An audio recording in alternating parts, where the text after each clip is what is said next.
હાલો, કેમ છો બધા? મજામાં? બધાને મારા જય શ્રી કૃષ્ણ. આજે આપણે એક નવી વેરાયટી લઈ આવ્યા છીએ, બ્લૂમિંગ ઓનિયન. હવે આ ઓનિયન છે એનામાંથી આપણે એક ફ્લાવર જેવું બનાવવાનું છે અને એને ડીપ ફ્રાય કરી અને ચીઝ અને મેયોનીઝ સાથે આપણે સર્વ કરશું. જેવી રીતે ફ્રેન્ચ ફ્રાય બને છે એવી રીતે જ આ બ્લૂમિંગ ઓનિયન બને છે. તો તે રેસીપી આજે આપણે જોઈશું. તો પહેલાં આપણે એનામાંથી જે ફ્લાવર બનાવવાનું છે એની રીત જોઈ લઈએ.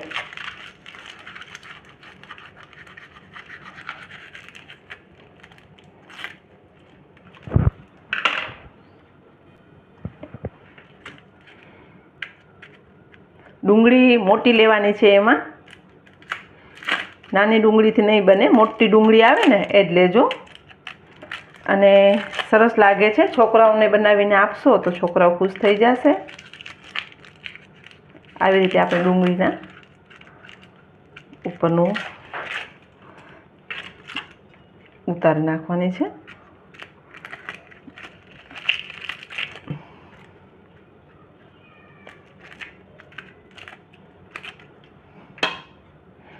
આ છે એને પણ આપણે થોડુંક આવી રીતે ક્લીન કરવાનું છે. પછી આવી રીતે કોઈ પણ તમારી પાસે કોઈ રિંગ હોય કે વાટકી હોય કોઈ પણ, તો એ લઈ લેવાની છે અને એનાથી આપણે વચમાં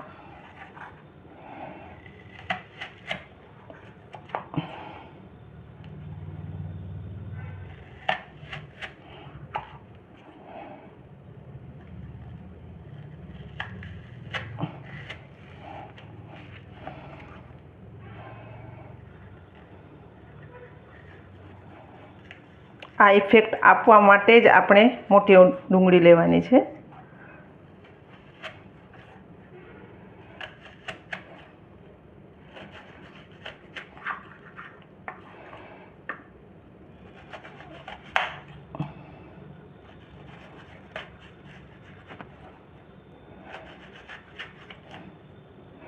ધ્યાનથી જોજો હું કેવી રીતે કરું છું.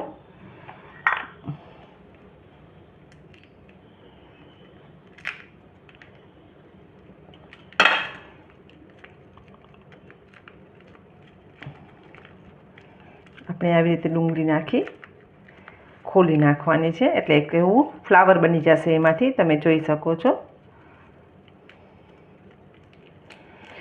એના મશીન પણ આવે છે, પણ આપણે લોકો બહુ બનાવતા નથી એટલે આપણે મશીનનો ઉપયોગ નહીં કરીએ. આવી રીતે એની એક એક પાંદડી આપણે ખોલી નાખશું. તમે જોઈ શકો છો આ ફ્લાવર બની ગયું ઓનિયનમાંથી. અને હવે આપણે એની આગળની પ્રોસેસ કરીએ.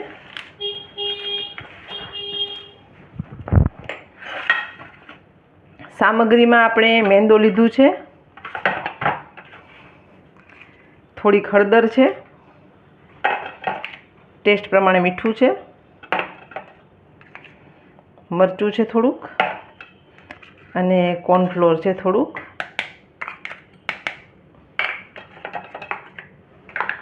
સાઈડમાં આપણે તેલ ગરમ કરવા મૂકી દઈએ પહેલાં. હવે આપણે એમાં થોડું થોડું પાણી લઈ અને એને બેટર બનાવી લઈશું.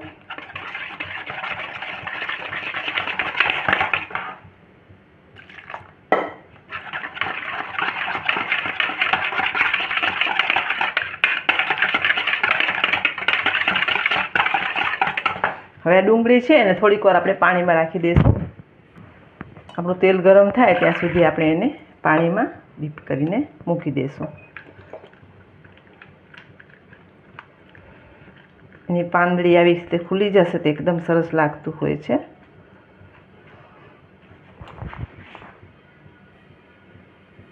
જો તમારા પાસે સમય હોય તો તમે 1 કલાક પહેલાં પણ આ ડુંગળીને પાણીમાં આવી રીતે ડીપ કરીને રાખી શકો છો. એવી રીતે કરવાથી ડુંગળીના પાન એકદમ સરસ ખુલી જશે. અને જે આપણે ફ્લાવર આપ્યું છે બ્લૂમિંગ ઓનિયન, થોડું નામે એવું છે, બ્લૂમિંગ ઓનિયન. ઓકે, તેને આપણે તેલ ગરમ થાય ત્યાં સુધી પાણીમાં રહેવા દઈએ. પછી આપણે સર્વિંગ માટે ચીઝ લીધું છે અને મેયોનીઝ લીધું છે. અત્યારે મેં સાદો મેયોનીઝ આવે છે એ જ લીધું છે. તેનાથી આપણે સર્વ કરીશું. તેલ એકદમ ગરમ હોવું જોઈએ.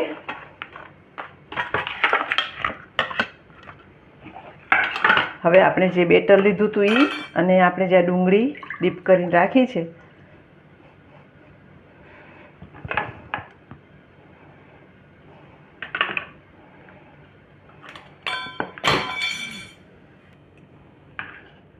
મેં બહુ બધું બેટર નથી બનાવ્યું, જેટલું જોતું હતું એટલું જ બનાવ્યું છે. અત્યારે તમને જો વધારે બનાવી હોય તો તમે ઘણું બધું બેટર બનાવી શકો છો. અને આવી રીતે એના એક એના પાર્ટમાં આપણે રેડી દેવાનું છે.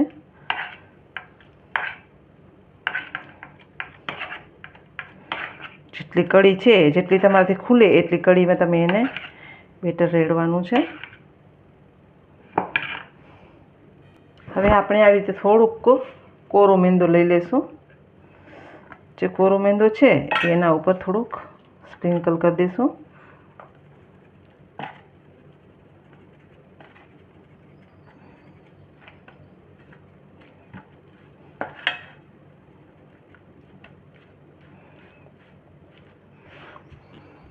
હવે જે ઓનિયન છે એને આપણે તેલમાં નાખી દેવાની છે અને સરસ મજાની તળી લેવાની છે.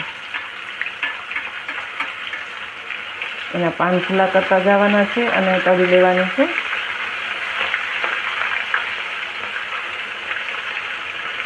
હવે એકદમ ગોલ્ડન બ્રાઉન થાય ત્યાં સુધી આપણે ઓનિયનને તળવાની છે. તેલનું પ્રમાણ થોડુંક વધારે જ લેવાનું છે.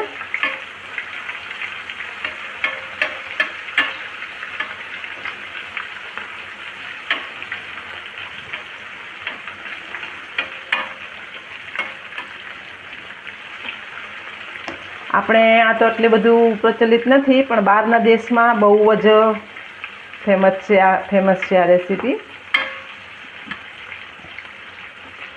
તો આપણે એને ગોલ્ડન તળી લેશું પહેલાં. આને બંને બાજુથી આપણે તળી લેવાની છે અને ક્રિસ્પી કરવાની છે. અને આને હોટ ઓઇલમાં જ તળવાની છે, ધીમા તાપમાનથી તળવાની. એકદમ ક્રિસ્પી થાય ત્યાં સુધી આપણે ડુંગળીને તળવાની છે. તળાઈ જાય પછી હું તમને બતાવું.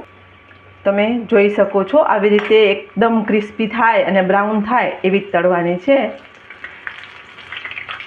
આ બ્લૂમિંગ ઓનિયન છે એ ટેસ્ટમાં પણ સરસ લાગે છે અને છોકરાઓને ભાવશે પણ. તો તમે એકવાર ચોક્કસ ટ્રાય કરજો.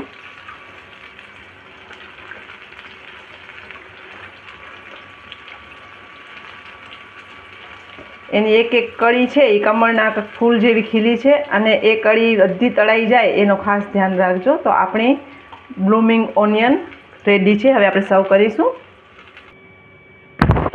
તમે જોઈ શકો છો આપણી બ્લૂમિંગ ઓનિયન રેડી છે. હવે આપણે એને થોડુંક ચીઝ અને મેયોનીઝથી ગાર્નિશ કરીએ.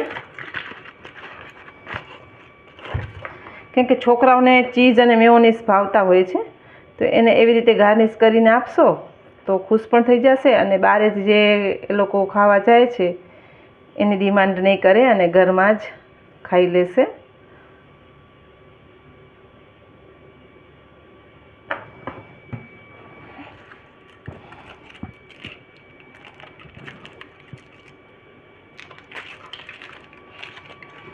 ચીઝ લીધું છે મેં.